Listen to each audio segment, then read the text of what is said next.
We begin with our top story this hour. Law enforcement officials have set up the first roadblock at Nomzamo informal settlement. Now, they're making good on Police Minister Bheki Cele's promise that they will make the streets of the informal settlement safe.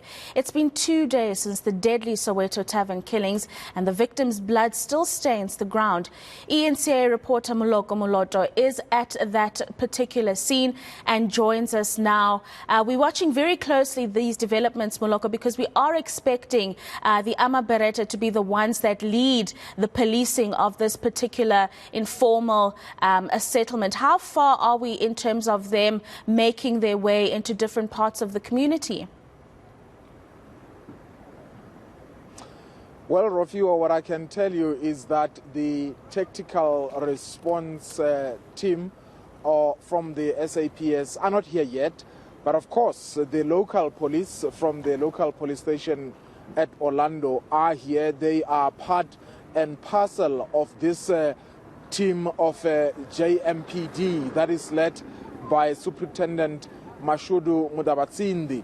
We just arrived here at Nomzamo. Let me maybe just step aside so that you can see what's happening here. I think we arrived here about 5-7 minutes ago. We were following this men and women in uniform, and at least as you can see, they have stopped one car and they are searching. Earlier, the Superintendent Mudabatsindi was searching a minibus taxi along with men and women in uniform, and they allowed the taxi driver to go. Presumably they couldn't find anything wrong, and I'm just going to ask my colleagues perhaps to show you what's happening.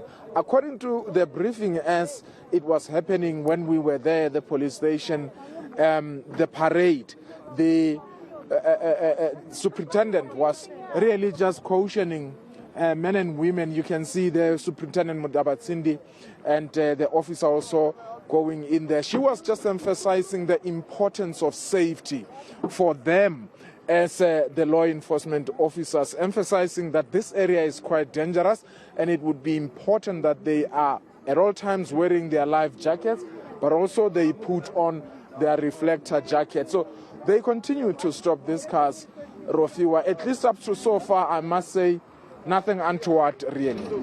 Now, so what is it that they're looking for in these cars, Moloko? Are there specific things, and are they liable to be arrested, these people, should they be in possession of whatever it is the police are looking for in these cars? Well, Rofiwa, the important thing in this area is safety, and that's what was emphasized by residents even during the day when the police minister was here, trying to listen to the issues that people in this area of Nomzamo are confronted with. And obviously they are looking for dangerous weapon, considering that 15 people were killed in the past 2 days. And according to the residents, look, they are saying the gunshots here, they go off as if they are fireworks almost every day. This is part and parcel of their life. Well, you can see the officers are really trying to search in the Rofiwa. Of course, should they find any dangerous weapons, I presume that there will be arrests. But so far, like I said, we just got here. There hasn't been anything really. We haven't seen any arrest up to so far. Just a final thought from you, Moloko. The illegal weapons is a huge problem. It's a crisis in South Africa. And I'm just wondering if you've engaged any one of these officials on the proliferation of illegal weapons and how different criminal syndicates have easy access to them. Well, you are very correct, Rofiwa. The issue of unlawful guns.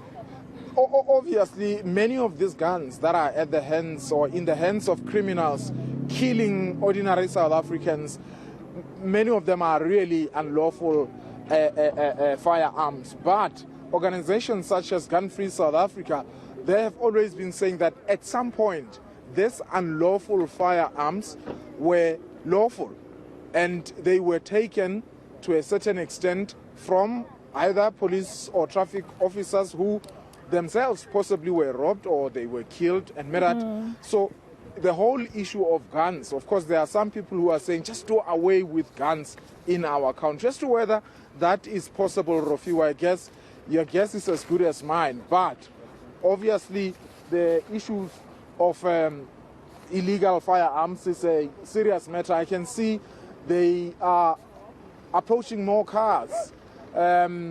We don't know whether there's going to be anything. But considering the fact that, Rofiwa, the police presence here is highly visible, you can really see them from afar.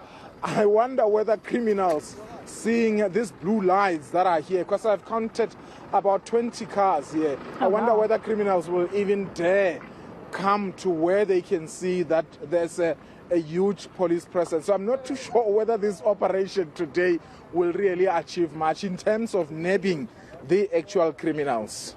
Well, I don't think it will nab the criminals today, Moloko, but I think it will give community members a sense of safety for at least a few nights. Of course, we are waiting for the tactical task team of the SAPS to make its way into those streets. And of course, we'll continue to monitor that situation there and give you those details as they develop. Moloko Moloto, I'm going to let you go for now. Thank you very much for joining us this evening. That is our reporter Moloko Moloto out in Soweto, monitoring the arrival of the tactical task team of the SAPS, also known as Amaberete, which are said to make their way to the streets of that community and just police the area.